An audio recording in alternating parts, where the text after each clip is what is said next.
Assalamu alaikum, урматтуу Кылым ТВ YouTube каналынын көрүүчүлөрү. Биз мына 1 саат бою семечкадан короздун сүрөтүн, элесин чагылдырганга түшүргөнгө аракет кылдык. Караңыздар, эгерде окшошкон болсо, видео сиздерге жаккан болсо, лайк басып, пикир жазып, ойлоруңуздарды жазып, комментарийге билдириңиздер. Сиздер дагы мына ушундай үй бүлө мүчөлөрү менен отуруп, балдарыңыздар менен, мектеп жашындагы садик бала бакчага барган балдарың менен чогулуп отуруп, мына ушундай ар кандай жан жаныбарлардын элесин түшүрсөңүздөр болот. Бул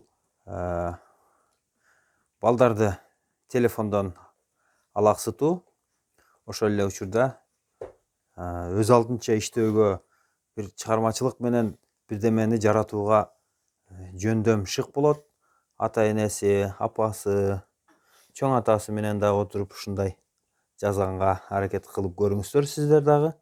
Биз мына бул тоок короздун сүрөтүн интернеттен көрүп жасаганга аракет кылдык. Мына атайын бул үчүн семечканы пачкасын сатып келдик. 4 пачка жетет экен. Мына караңыздар, бул жерге геран гүлүнүн жалбырагын койгонго туура келди. Бул болсо мына оозу, семечканы чагып, көзүн болсо калем менен боеп койдук. Бул жери ак, семечканы чагып, оодарып койгонбуз. Фантазияңарга жараша ар кандай кылып жасап алсаңыздар болот. Мына биз бутуна, короздун бутуна семечканы чагып койгонбуз.